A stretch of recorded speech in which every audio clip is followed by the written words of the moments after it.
Mayor மக்களால் தேர்ந்தெடுக்கப்பட்டவர் அல்ல. திருவிக நகர் சட்டப்பேரவை உறுப்பினர் தங்கை பல்லவி மக்களால் தேர்ந்தெடுக்கப்பட்டவர். அந்த நிகழ்ச்சி எந்த இடத்தில் நடக்கிறது என்பது முக்கியம். அது திருவிக நகர் தொகுதியில் நடக்குமானால் அந்த குத்துவிளக்கு ஏற்றுகிற முதல் உரிமை பல்லவிக்குத்தான், சட்டமன்ற உறுப்பினருக்குத்தான் வரும். பிரியா கொஞ்சம் பெருந்தன்மையோடு அந்த தங்கைக்கு அந்த வாய்ப்பை பிரியா கொடுத்திருந்தார். பிரியாவினுடைய உயரம் இன்னும் கொஞ்சம் உயரமாகி இருக்கும். இப்பொழுது பிரியாவினுடைய உயரம் கொஞ்சம் குள்ளமாகி இருக்கிறது. ஏற்கனவே பள்ளத்தில் கிடக்கிறது திமுக. எந்த ஒரு விஷயமா இருந்தாலுமே ஒரு சிம்பதி கார்டு கிரியேட் பண்றதுக்கும் ஒரு விக்டிம் கார்டு எடுக்கிறதுக்குமே ஏதாவது ஒரு விஷயம் பண்றதா சொல்லப்படுது. அதுதான் சிம்பதி கார்டு எங்களுக்கு தேவையில்லையே. நாங்க நாட்டு மக்களுடைய பெருவாரியான ஆதரவை பெற்று ஆட்சி அதிகாரத்திற்கு வந்ததற்கு பிறகு எங்களுக்கு எதுக்கு சிம்பதி தேவை? பிஜேபி கட்சி இன்றைக்கு தரைமட்டத்தில் கிடக்கிறது என்பதை விட மேல் மூச்சு கீழ் மூச்சு வாங்கி கொண்டிருக்கிறது. இந்த வீழ்ச்சிக்கு காரணம் எடப்பாடி என்கிற ஒரு பச்சை அயோக்கியனை, பட்டப்பகலை பட்டா போடுகிற திருடனை. 2031 கண்டிப்பா இது அண்ணாமலை வர்சஸ் டிவிகே அப்படின்ற மாதிரி சொல்றீங்க. பிஜேபி கட்சியோடு கூட்டணி வைத்துக் கொள்ள மாட்டார். காங்கிரஸ் உங்க கூட இருக்கு. கூட்டணி காங்கிரஸோடு வைக்க வாய்ப்பு இல்லை. நான் தமிழர் கட்சி அவங்களோட கூட்டணி வைக்கிறதுக்கான வாய்ப்புகள் இருக்கு. ஏன்னா அந்த ஒரு கட்சி தான். இல்ல, நாம் தமிழர் கட்சி அப்படி ஒரு கூட்டணி வைத்துக் கொள்ள வேண்டும் என்கிற முடிவுக்கு வந்தாலும் திமுகவோடு தான் வைக்கும். மகளுக்கு சீர் கொண்டு வருகிறான் ஒருவன். அவனுக்கு பேர் அனிதா ராதாகிருஷ்ணன். அவன் ஒரு பெரிய பொருளாதார குற்றவாளி.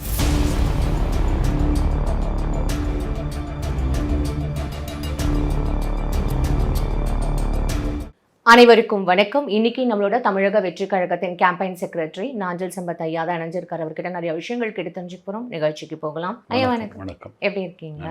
ஸோ தாவேகா பற்றி டெய்லியும் ஏதாவது ஒரு நியூஸ், பரபரப்பான ஒரு விஷயங்கள் கண்டிப்பாக போயிட்டுருக்கு. அதை நம்ம பார்த்துட்டு தான் இருக்கோம்.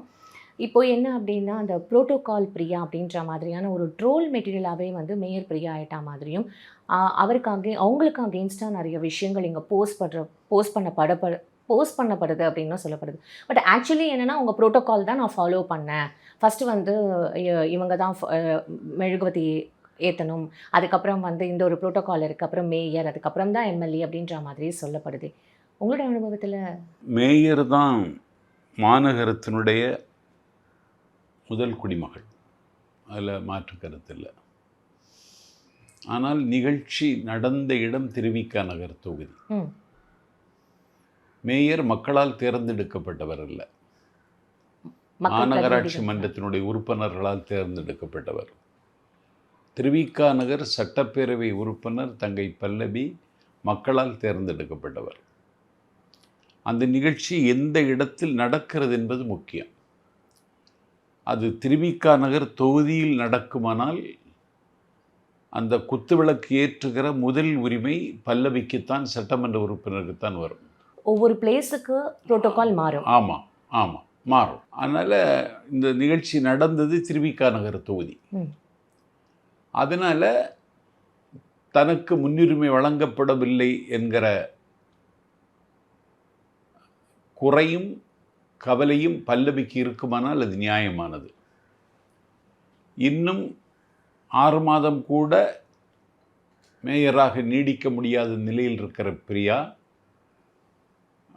மிகுந்த பெருந்தன்மையோடு புதிதாக வெற்றி பெற்று சூலுற்ற நிலையில், கற்பம் தரித்த நிலையில் சட்டமன்றத்தில் களத்தில் நின்று வென்று இன்றைக்கு குழந்தை ஈன்று அந்த வலியும் வேதனையும் தாங்கிக் கொண்டு இந்த நிகழ்ச்சிக்கு வந்திருக்கிறார்.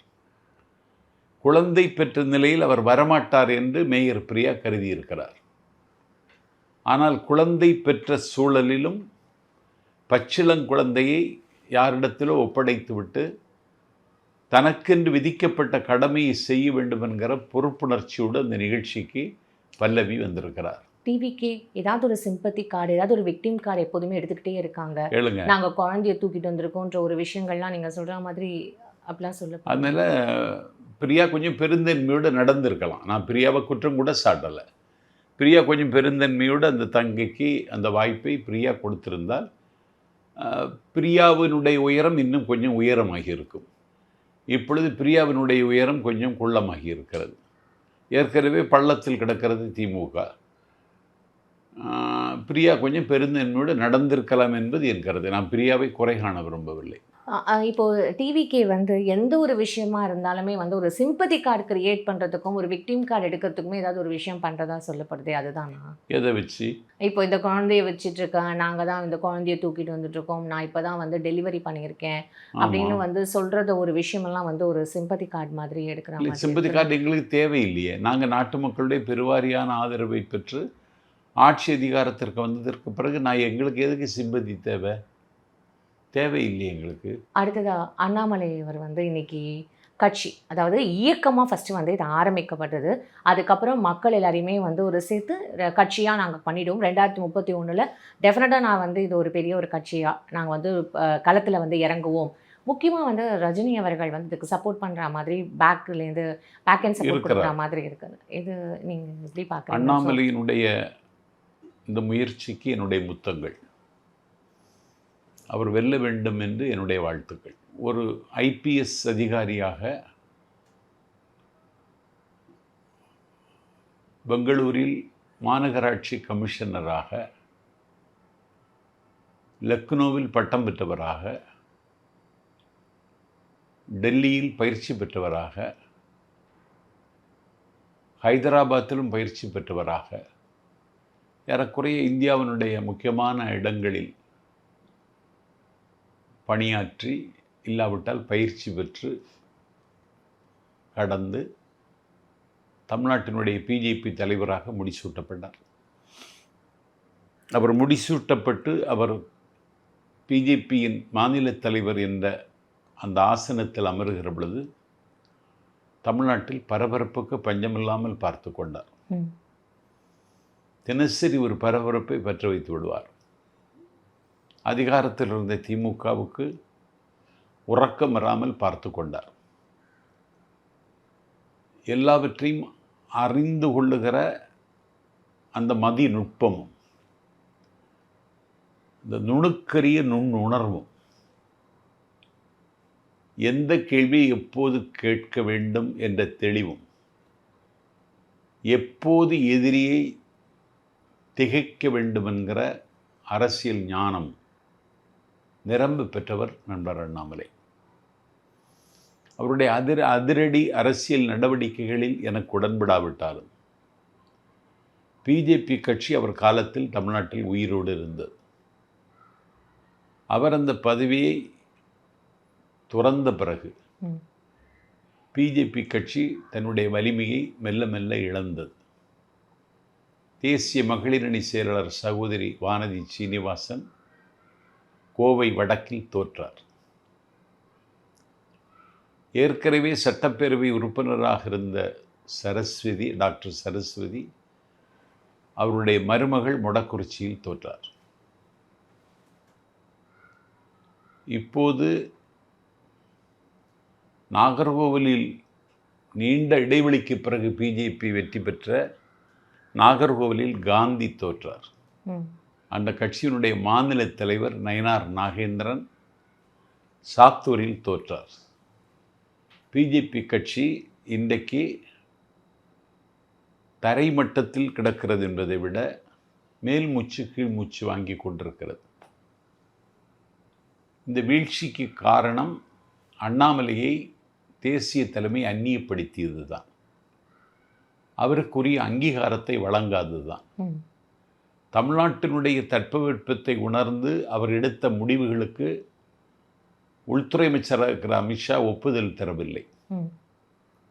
எடப்பாடி என்கிற ஒரு பச்சை அயோக்கியனை, பட்டப்பகலை பட்டா போடுகிற திருடனை, அறமற்ற அரசியல் செய்கிற அயோக்கியனை, அதிமுகவின் பொதுச் செயலாளராக இருக்கிற அந்த அற்பனை கூட்டணியோடு வைத்து கொள்ள வேண்டும் என்று டெல்லி எடுத்த முடிவை அவர் நிராகரித்தார். அதில் அவருக்கு உடன்பாடு இல்லை. தனித்தே களம் காண வேண்டும், தனித்தே இயங்க வேண்டும் என்று அவர் எடுத்த முடிவுக்கு டெல்லி செவிசாய்க்கவில்லை. அதனால் காயம்பட்ட மனநிலையில் தான் இருந்தார். நாடு முழுக்க அவருக்கு ஒவ்வொரு ஊரிலும் 10 பேர் இருக்கிறார்கள். நான் பார்த்த அளவு படித்த இளைஞர்கள் அவரை விரும்புகிறார்கள். ஏன் இதை அரசியல் படுத்தக்கூடாது என்று ஒரு முடிவெடுத்து புதிய இயக்கத்தை தொடங்குவதற்கு இன்றைக்கு அகரம் எழுதிவிட்டார். ஒரு வெப்சைட் நம் எண் கொடுத்திருக்கிறார். நான் இங்கே உங்களுக்கு செவ்வி காண நான் வந்து கொண்டிருக்கிற பொழுது இன்றைக்கே 5 லட்சம் பேர் சேர்ந்து விட்டார். நாளைக்கு என்ன ஆகும்னு தெரியாது. அதனால் அண்ணாமலை ஒரு பரபரப்புக்கு பஞ்சமில்லாத அரசியலை செய்கிறவர், அதிரடி நடவடிக்கை மேற்கொள்கிறவர், ஒரு தேசிய பார்வையோடும் தமிழக நலனோடும் 2 பக்கமும் இந்த பேரலெல்லாம் காலை வச்சுட்டு காய் நகர்த்துகிறார். அவர் வருகிற காலத்தில் அடுத்த சட்டமன்ற தேர்தலில் திமுகவும் அதிமுகவுக்கும் இடமில்லாமல் போய்விடும். வருகிற சட்டமன்ற தேர்தல் 2031 தாவேக்காவுக்கும் அண்ணாமலைக்கும் தான் போட்டி, விஜய்க்கும் அண்ணாமலைக்கும் தான் போட்டி. அந்த அளவுக்கு ரொம்ப ஸ்ட்ராங்கா வருவார். இப்போ விஜய்க்கு தினசரி அரசாங்கத்தை எதிர்த்து தினசரி கேள்வி கேட்பார், பிரச்சனைகளை உருவாக்குவார், சர்ச்சைகளை கிளப்புவார், பரபரப்பு தீயை பற்ற வைப்பார். இந்த அரசாங்கத்திற்கு ஒரு தேக்கத்தை பின்னடைவை உருவாக்க முடியுமா என்று அவர் கற்றறிந்த அவருடைய அனுபவத்தை வைத்துக்கொண்டு முயற்சிப்பார். இதை எல்லாவற்றையும் எதிர்கொள்ளுகிற தகுதியோடு எங்கள் தலைவர் அப்பொழுதும் உங்களுக்கு பதில் தருவார். 1000 இடிகள் இறக்குமதி செய்யப்பட்டாலும் அதையும் தாங்கிக் கொள்ளுகிற வலிமையோடு தாவேக்கா அப்போதும் நிற்கும். அப்போது நீங்கள் கான்ஃபிடென்ட்டாக கண்டிப்பாக வந்து எதுவாக இருந்தாலும் எதிர்கொள்கிற அளவுக்கு உங்களுக்கு வந்து சார், இது ஒரு பக்கம். நீங்கள் வந்து இப்போ 2031 கண்டிப்பாக இது அண்ணாமலை வர்சஸ் டிவிகே அப்படின்ற மாதிரி சொல்கிறீங்க. அப்போது வந்து அண்ணாமலை யாரோட தேசிய கட்சியில் கூட்டணி இருப்பாங்கன்ற ஒரு கேள்வி இருக்குல்ல. ஏன்னா அவர் பிஜேபியிலேருந்து ரிசைன் பண்ணிட்டாரு. பிஜேபி கட்சியோடு கூட்டணி வைத்துக் கொள்ள மாட்டார். காங்கிரஸ் உங்கள் கூட இருக்கு. கூட்டணி காங்கிரஸோடு வைக்க வாய்ப்பு இல்லை. அவர் சூப்பர் ஸ்டார் ரஜினிகாந்த் ஒரு வாய்ஸ் அவருக்கு கொடுப்பார், அவரை ஆதரியுங்கள் என்று. அதுக்கு ஒரு எஃபெக்ட் இருக்கும். ஏன்னா 1996 தேர்தலில் தென்திசை குமரி முதல் தலைநகர் சென்னை வரைக்கும் ஒரு 690 கிலோமீட்டர் அண்ணன் வைகோ நடந்தார். 996 தேர்தலை சந்திப்பதற்கு முன்னால் லட்சக்கணக்கான மக்கள் திரட்டி திருச்சியில் ஒரு மாநாடு கண்டார். முதலமைச்சர் வேட்பாளராக முன்னிறுத்தப்பட்டார் வைகோ. அப்பொழுது கற்பையா மூப்பனார், ரஜினிகாந்த் திமுகவுக்கு ஆதரவாக குரல் கொடுத்தார்கள். வைகோ எடுத்த முயற்சி எல்லாம் பாழாயிற்று. 1996 கலைஞர் முதலமைச்சரானார். ஜெயலலிதா தன்னுடைய தோழியினுடைய சுதாகர் அவனுக்கு ஒரு திருமணம் அரசு செலவில் நடத்தி அபகீர்த்தி அவமானம் எல்லாம் வாங்கி கொண்டு பழி சுமந்து நின்ற ஜெயலலிதா தோற்கடிக்கப்பட்டார். 96 இது நடந்தது. ரஜினி வாய்ஸுக்கு ஒரு வேல்யூ இருந்தது. அந்த வேல்யூ இடையில் அவர் கட்சி தொடங்கப் போவதாக அறிவித்து அதற்கு ஆன்மீக அரசியல் என்று பெயர் சூட்டி ஏதோ ஒரு பாபாவை எல்லாம் காட்டி டாட்டா காமிச்சிட்டே இருந்தார். அதற்கு பெரிய என்னை போன்றவர்கள் கடுமையான எதிர்வினை ஆற்றினோம். ஆன்மீக அரசியலுங்கிற பெயரால் ஒரு வகுப்புவாத அரசியலுக்கு வால் பிடிக்கிறார் ரஜினிகாந்த். நான் எல்லாம் வெளிப்படையாக பேசினேன். இப்பொழுது நண்பர் அண்ணாமலை ஒரு கட்சியை தொடங்கினால் அவரை மட்டும் பெயர் சொல்லி அவருக்கு தமிழ்நாட்டை ஆளுகிற தகுதி இருக்கிறது என்று ஒரு வாய்ஸ் ரஜினிகாந்த் கொடுத்தால் அந்த வாய்ஸுக்கு ஒரு மரியாதை இருக்கும் என்றே நான் கருதுகிறேன். அதுக்கு பயங்கரமான ஒரு வேல்யூ இருக்குன்னு நான் நம்புகிறேன். இப்போ இவர் யார் கூடமே வந்து கூட்டணி வைக்கல அப்படின்னா அண்ணாமலை யாரோட தான் வந்து அப்போ நான் தமிழர் கட்சி அவங்களோட வந்து கூட்டணி வைக்கிறதுக்கான வாய்ப்புகள் இருக்கா? ஏன்னா அந்த ஒரு கட்சி தான். இல்லை, நாம் தமிழர் கட்சி அப்படி ஒரு கூட்டணி வைத்துக்கொள்ள வேண்டும் என்கிற முடிவுக்கு வந்தாலும் திமுகவோடு தான் வைக்கும். ஆமாம், ஏன்னா அவருக்கு ஒரு மகள் பிறந்திருக்கிறாள். மகளுக்கு சீர் கொண்டு வருகிறான் ஒருவன். அவனுக்கு பேர் அனிதா ராதாகிருஷ்ணன். அவன் ஒரு பெரிய பொருளாதார குற்றவாளி. சீர் கொண்டு வருகிறான். 11 பவனுக்கு தங்கச்சிங்கிலி, தங்கத்தாலான சங்கு, தங்கத்தாலான வளையல், தங்கத்தாலான தண்டை, தங்கத்தாலான அரைஞா. ஒரு கிட்டத்தட்ட 20 லட்சம் ரூபாய் மதிப்புள்ள 25 லட்சம் ரூபாய் மதிப்புள்ள சீரை அனிதா ராதாகிருஷ்ணன் கொண்டு வருகிறார். தலைவர்கிட்ட சொல்லிட்டு தான் வந்தேன்னு சொல்லுகிறார். அப்பொழுது செத்து கிடக்கிற சீமான் கட்சியும் உயிரோடு இருக்க முடியாத அளவுக்கு இருக்கின்ற திமுகவும் வருகிற காலத்தில் கூட்டணி சேருவதற்கு வாய்ப்பு இருக்கிறது. இப்போ தனித்தே நிற்போம் என்று இனிமேல் சீமான் சொல்ல மாட்டார். இப்போ அண்ணாமலை உடனடியாக வந்தோடனே எந்த மாதிரியான ஒரு அதிரடி காட்டுவார்ன்ற ஒரு எக்ஸ்பெக்டேஷன்ஸ் இருக்கும்ல மக்கள்கிட்ட. எக்ஸெப்டேஷன் அவர் இப்போ யாரையும் பகைத்து கொள்ள மாட்டார். இப்போது அவர் யாரையும் பகைத்து கொள்ள மாட்டார். ஒரு தேர்தலுக்கு நெருங்க களம் விஜய் அண்ணாமலை என்று மாறும். அப்பொழுது எங்கள் அரசாங்கத்தை அவர் கேள்வி கேட்பார், விமர்சிப்பார். அதையெல்லாம் எதிர்கொள்ள நாங்கள் தயாராக இருக்கும் விட எதிர்கொள்வோம். இதுதான் நடக்கும். உதயநிதி அவர்களும் ஆகட்டும் சரி, இல்லை முன்னாள் சிஎம் ஸ்டாலின் அவர்கள் ஆகட்டும் சரி, எங்கே மேடை கிடைச்சாலும் தாவேக்காவை கார்னர் பண்ணுறதுலன்றது தொடர்ந்து பண்ணிட்டு தான் இருக்காங்க. இப்போது ஒரு ரீசெண்டாக ஒரு இதில் நடந்ததில் கூட உதயநிதி அவர்கள் பேசுனதை நீங்கள் கேட்டிங்களா? கேட்டேன். சரி, என்ன சொல்லணும்னு நினைக்கிறீங்க? அதுக்கு முக்கியமாக உங்களுக்கு சாபம் விடுற மாதிரி ஒரு விஷயம் சொல்லியிருக்காருல்ல, உங்களோட ஆட்சி கண்டிப்பாக மக்களால் ஒரு தூக்கடிக்கப்பட்ட ஒரு ஆட்சியாக அது மாறும் அப்படின்ற மாதிரியான. அது உதயநிதி சொல்கிறாரு, அது அவருடைய கனவு, அது பகல் கனவு. அவர் அன்னைக்கு அந்த பேசும் பொழுது நான் கேட்டேன், அவர் கோட்டு சூட்டு போடுவதில் ஒன்றும் எனக்கு கவலை இல்லை அப்படின்னார். விஜய் கோட்டு சூட்டு போடுறது கூட அவரால் தாங்கி கொள்ள முடியலை.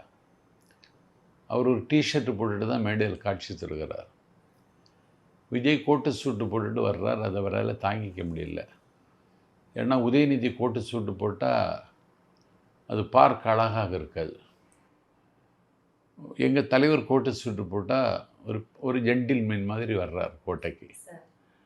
ஒரு ஒரு ஒபீடியன்ட் ஸ்டூடெண்ட், முதல் மதிப்பெண் பெறுகிற மாணவன் பள்ளிக்கு செல்வது போல மிகுந்த கடமை உணர்ச்சி ஒரு டிஃபன் பாக்ஸ் எடுத்துகிட்டு கோட்டைக்கு வர்றார். இதெல்லாம் உதயநிதிக்கு ஆமாம், உதயநிதிக்கு எரிச்சலை தருகிறது. எங்கள் தலைவர் எது செய்தாலும் அது பேசப்படுகிறது. அதை இவனால் ஜீரணிக்க முடியல உதயநிதிக்கு. அவனுக்கு ஒரு காம்ப்ளெக்ஸ், ஒரு தாழ்வு மனப்பான்மை. அதை தாண்டி நீ கோட்டு சூட்டு போடுதுன்னு எனக்கு பிரச்சனை, கோட்டு சூட்டு போடுதுன்னு எனக்கு பிரச்சனை இல்லைங்கிறார். நீ கோட்டு சூட்டு போட்டால் உனக்கு என்ன பிரச்சனை வரும்? ஒரு பிரச்சனையும் இல்லை. அதை தாண்டி சொன்னார், நீ கோட்டு சூட்டு போடுறது பிரச்சனை இல்லை, நீ கோட்டை விடாமல் இருக்கணும், நீ எல்லாத்தையும் கோட்டை விட்டுற அப்படின்னு பேசுகிறார். ரைமிங். இந்த பஞ்சு டைலாக் எல்லாம் அவருக்கு பழக்கம் இல்லை. எவன் எழுதி கொடுத்தான்னு தெரியல. நாஞ்சில் சம்பத்தை கேட்பது, எதை கோட்டை விட்டோம் சொல்லு, ஒன்றை சொல்லு பார்ப்போம். எதையும் நாங்கள் கோட்டை விடலை. நாங்கள் ஆட்சிக்கு வந்த உடனே 3 கையெழுத்திட்டார். இன்னைக்கு நீங்கள் எங்கள் தேர்தல் மேலாண்மை பொதுச் செயலாளர், என்னுடைய பாச நண்பன் ஆதவ் அர்ஜுனா, பொதுப்பணித்துறை அமைச்சர், அவர் நேற்றைக்கு கோட்டையில் ஒப்பந்தக்காரர்கள் கூட்டம், கான்ட்ராக்டர்ஸ் கான்ஃபரன்ஸ். 5 ஆண்டு காலத்தில் இது நடந்ததே இல்லை. நீ ஒப்பந்தக்காரர்களை வீட்டில் கூட்டி வச்சு பேரம் பேசி 40% வாங்கின. இப்போ அவங்க லஞ்சமே இல்லைன்ற ஒரு விஷயத்த சொல்லியிருக்காங்க. எவ்வளோ பெரிய சாதனை இது! யாரும் நிகழ்த்தாத சாதனை. எங்கள் ஆதவ் அர்ஜுனா அறிவிக்கிறார், அது எனக்கு கமிஷனே தேவையில்லை, எங்களுக்கு ஃபண்டே தேவையில்லை, நீங்கள் தரமான சாலை அமைக்கணும், வாங்குகிற பணத்துக்கு உரிய வேலை அங்கே நடக்கணும், நான் இதை கண்காணிப்பேன் அப்படின்னு சொல்லியிருக்கிறார். சாலைகள், நெடுஞ்சாலைகள் அமைப்பதில் இந்த ட்ரெண்ட் ரூட்ஸ் 10 வகையான ஊழல் நடந்திருக்கிறது கடந்த காலத்தில். அதை ஆதவ் அர்ஜுனா சொல்லும் பொழுது சொன்னதை நான் சொல்லலை, இந்தியாவினுடைய சாலை போக்குவரத்து துறை அமைச்சர் நிதின் கட்கரி சொல்லுகிறார். இந்த 10 வகையான ஊழலை தடுத்து நிறுத்தினால் தமிழ்நாட்டில் நெடுஞ்சாலை துறைக்கு மட்டும் 2 லட்சம் கோடி மத்திய அரசு ஒதுக்க தயார் என்று நிதின் கட்கரி அறிவித்ததை இன்னைக்கு அவர் வெளிப்படுத்துகிறார். இப்படி ஒரு ஆட்சி ஒரு 20 நாளில் இந்த சாதனையை நாங்கள் நிகழ்த்தியிருக்கோம். 4ஆம் தேதி பள்ளிக்கூடம் திறக்கிறது. பள்ளிக்கூடம் திறந்த இன்றைக்கே தமிழ்நாடு முழுவதும் பாடப்புத்தகங்கள் கொடுக்கப்பட்டு விட்டது. இன்னைக்கு அந்த காலை சிற்றுண்டி, இது போன அரசு அண்ணன் ஸ்டாலின் அவர்களின் சாதனை. கடந்த ஆட்சியினுடைய சாதனைகள் தொடரும் என்றார். இன்றைக்கி அதுக்கு ஒப்பந்தம் நிறைவு பெறுகிறது. அடுத்த டெண்டர் கொடுக்கணும். 3 மாதத்திற்கு அதை நீட்டிக்க இன்றைக்கு உத்தரவு போட்டிருக்கிறார் முதலமைச்சர். அதற்கு பிறகு டெண்டர் விடப்படும் என்று அறிவித்திருக்கிறார். இப்படி கடந்த ஆட்சி செய்த நல்ல சாதனைகளை தொடர்கிறார். புதிய சாதனைகளை படைப்பதற்கு ஒரு போர் வேகத்தில் எங்கள் முதலமைச்சர் தளபதி விஜய் அவர்கள் இயங்குகிறார்கள். இந்த ஆட்சியை கேள்வி கேட்கவும் எதிர்கொள்ளவும் இனிமேல் திமுகவால் முடியாது. அதனால உதயநிதி அவர்கள் வந்து அதை அக்செப்ட் பண்ணிக்க முடியாததுனால தான் ஆத்திரத்தில் வளர்றார். அந்த கூட்டமே அட்டர் ஃபெயிலர். அவர் பேசுறதை காமிக்கிறானே தவிர கூட்டத்தை காமிக்கல. ஜென்சி மீட்டப் என்ன சொல்ல வரீங்க? ஜென்சி மீட்டப்னு ஒன்று பண்ணாங்க இல்லையா? Utter failure. உங்ககிட்ட ஜென்சியே கிடையாது. உங்கள்கிட்ட இளைய தலைமுறையே கிடையாது. இளைய தலைமுறையை நீ அங்கீகரிக்கவே இல்லை. உதயநிதி ஸ்டாலின் இளைஞரணி செயலாளர் தானே தவிர இளைஞரணி நிர்வாகிகளுக்கு நடந்து முடிந்த சட்டமன்ற தேர்தலில் நோ ரெப்ரசன்டேஷன். உதயநிதிக்கு 3 தடவை 7.5 லட்சம் 8 லட்சத்திற்கு வெள்ளிச்செங்கோல் பரிசு கொடுத்தவன் ஜோயல், மாநில இளைஞரணி துணை செயலாளர். அந்த ஜோயல் ஒரு தொகுதி எதிர்பார்த்தார். கொடுப்பதாக வேளச்சேரியில் கொடுப்பதாகவும் அவருக்கு சொல்லப்பட்டதாக எனக்கு தகவல். அவர் ஏன் கூட பணியாற்றியவர். 1996 மறுமலர்ச்சி திமுகவில் அவர் ஸ்ரீவைகுண்டம் தொகுதி அப்போதே கேட்டார். தொடர்ந்து களப்பணி ஆற்றுகிறவன், ஒரு கருப்பு வைரம் என்று கொண்டாடப்படுகிறவன். அவன் உதயநிதி நமக்கு உதவுவார்னு நினச்சி நிறைய செலவழிச்சிட்டான். இன்றைக்கி அவனை கூட ஏமாற்றிட்டார். உனக்கு இளைஞரணி நிர்வாகிகளில் ஒருவனுக்கு கூட உனக்கு ஒரு பதவி வாங்கி தர முடியலை. திருவேற்காடு கஜேந்திரன் மாநில இளைஞரணி துணை செயலாளர், ஆவடி தொகுதி எதிர்பார்த்தார், அவருக்கும் கிடைக்கல. இளைஞருடைய முக்கிய நிர்வாகிகள் எல்லோரும் கைவிடப்பட்டார்கள். அதனால் திமுகவில் இளைஞர்களும் கிடையாது, ஜென்சியும் கிடையாது, தாய்மார்களும் கிடையாது. எல்லாம் முதியோர் இல்லத்தில் இருக்க வேண்டியவங்க பூரா அறிவாலயத்தில் இருக்காங்க.